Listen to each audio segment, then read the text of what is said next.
Hey guys, Starks here. I've just come to the end of my indoor season. Done a little hunt here in Texas. Now I'm getting ready to start in on the 3D season. So my Roots longbow, which is my primary bow, I'm needing a new string on it. So I'm going to go through today and show you how I do a string change and get set up from one season to the next. My good friend, Mr. Kyle McAllister, built me a string here and sent it to me. This is a new string, new material come out. It's Bloodline Glory Pro is the name of this. This is a synthetic material that does not need wax, and it's very resistant to water. So this would be a perfect setup for an outdoor application or a 3D application. So I'm gonna put this string on this bow. I'm gonna show you the steps that I do to get this done. First thing I'm gonna do is I'm gonna measure the brace height and the nocking point on this setup that's on here now. So middle of the string, I'm about 7.5. So about 7 7/16 to the inside. I like to do inside measurements. 7 7/16. Now the reason that I'm doing this is I can put this information in the bag with this string, and then when the next indoor season rolls around, I can pull this string out, set my bow right back up, get it closer from the get-go so it's easier to set up. The next is a nocking point. Now my nocking point is traditionally really high. I shoot a 2-finger release, which gets me a greater string angle, really affects my nocking point height. So mine will be a little high. Matter of fact, right now, if you look, mine is about 1 inch or a little higher, which is pretty common for my setup indoor. So I'm gonna put 1 1/16 inch down. So what I've done there is I've written down my brace height, my nocking point height, so I can put those in the bag with this string when I get done. I will also weigh this string when I get back home. I don't have my scales with me now. That way, if I decide to change out my string silencers, I can go with about the same weight, and it will make my string act similar. Here's a trick for you guys when you're taking the strings off your bows. If you run through a loop and then run that loop back in and pull it nice and tight, that saves the twist in your string. Bare bow recurve guys, that's a really good tip for you. You can tear your bows down, or if you've got a 2 or 3 piece traditional bow, you can tear your bows down, put them back on, and you've got it close to the same twist or the same twist, so your brace height will stay the same. I'm gonna tuck that in my hipster here, my hipster quiver in the back. I can put them in a bag later when I get home. Now, when I go to a new string, I've pre-measured this string, make sure it was the same. I'm going to measure the loop sizes. Whichever one's the biggest goes on the top limb. That will be this dude. So I'm gonna run it right on the top limb, run it down. I'm gonna put this one on the bottom limb. Now, you guys are getting ready to scream at me because I don't have my stringer with me. I don't like doing the step through method if I don't have a stringer. Having a stringer is the best. But I will brace this on the bottom against my foot. I'm pulling on the grip and I'm sliding this to the end. If you don't know how to do that or you're not comfortable, don't do it. It can be very dangerous. I'm going to work it in a few times.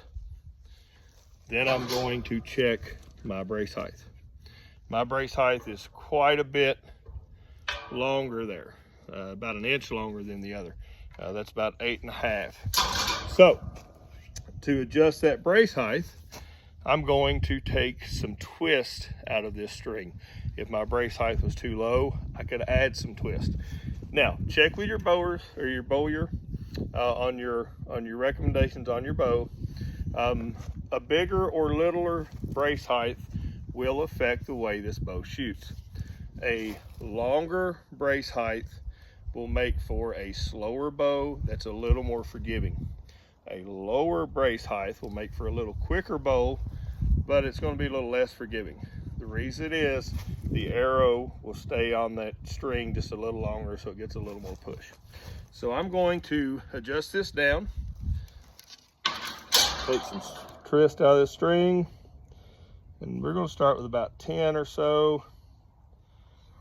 See where that goes. Put it back on and we're gonna see where that brace height lands. Now I don't necessarily have to carry the same brace height as I do on my indoor setup. My indoor setup, see it come down just about a 1/4 inch there. My indoor setup, I run a heavier arrow. I try to be point on at about 20 yards.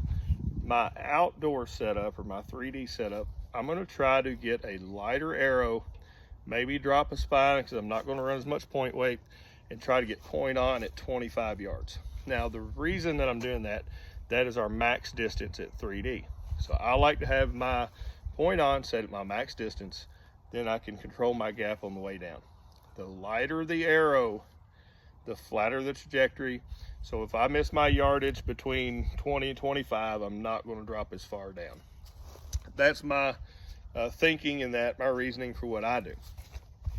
I am also going to put these on here. They are the Whiskey City Trad Gear Special Edition Pro Silencers, Premium Navajo Wool. And not only are these made in America, these are actually made in Indiana. Mr. David Snyder up there in Indiana. So I'm gonna put these on. I'm gonna put my string back on, and then we're gonna start setting this bow up, trying to get my nocking point set right and all that. So to do this, I'm gonna pull my string back off my bow. There are rules and regulations as to where these string silencers have to go for USA and world archery competitions. Not so much at a local level. So we're going to put them on, make sure that we abide by those rules, and then that's how we're going to do it. So what I'm going to do here is count these strands, just put them in the middle, and put my silencers on. So I'll be right back after I do that. Okay guys, I got the string silencers on, getting ready to set my nocking point height. I went ahead and tied these string silencers in. The directions didn't really say to do that. I like to do it because as I'm stringing and unstringing my bow, they don't fall out. A lot of times, like I said, I'll pull this string off, I'll put it in the bag, I'll bring it out next year when I come back around to 3D season or whatever. So, but what I did do is I set them about the same from the ends. They will still slide up and down a little bit. And guys, in a traditional competitive 3D setup, you don't even have to run string silencers if you don't want to. But us trad guys really do like our bows to be quiet, more so than the other disciplines. Bare bow recurve guys, they've got the big loud bows. We pride ourselves in making these bows quiet. I will actually use these silencers as a tool. If my bow is shooting a little too hot, or if my arrow is going a little more cast or whatever, a little too fast for me, I will control the speed of the string by adding weight to the string. That's what I use these for. Some bows I run 2 of them. If they're too much, I may take them off and find a smaller set or whatever. And the reason I would rather control it like that is I want a string that's going to be fast with low stretch. And that's what these strings are. These bloodline strings are very low stretch. You can run the B50, B55, but they've got a lot of stretch to them. They're really slow. And that means you've got to tinker with the brace height a lot more. So what I generally do when I get to a tournament, I will check this brace height, see if the string is stretched any since last time I shot, and adjust it accordingly. The first 50 to 100 shots, I will check that brace height a lot. Maybe every 10 or 15 shots, maybe when I start shooting, when I'm done shooting, because as this string stretches, it will change the output of your bow. That can really affect your arrow flight. So if you're tuning your arrows, especially the first 50 or 100 arrows, you want to get them right. If this is moving, you're going to be chasing your tail. So I try to keep this as close to the same as I can, this brace height and the nocking point. Try to keep all that going as I start into my arrow tuning. So what we're going to do, I'm going to put this on. We're going to set my nock height. I'm going to do just a touch under what it was. So it was at 1 1/16. I'm going to take it down to like 7/8 and start there. That's about where I started the other setup.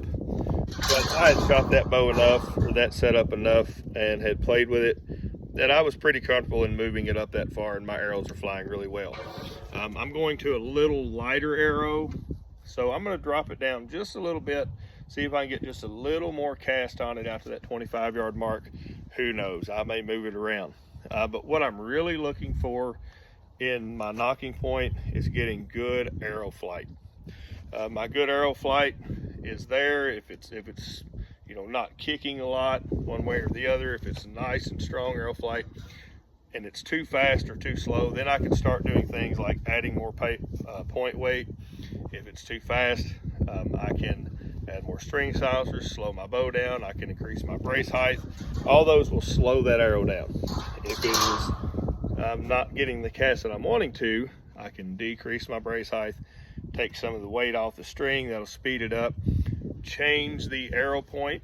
I can get it a little lighter in the front end. I can actually start cutting that arrow back a little bit.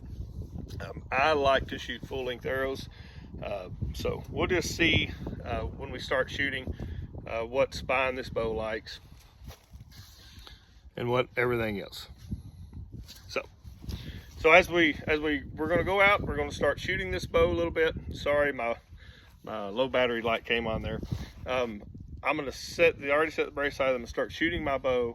We're going to see what it likes, and I'll get back with you guys here in a little bit, and I'll show you how I start tuning for arrows.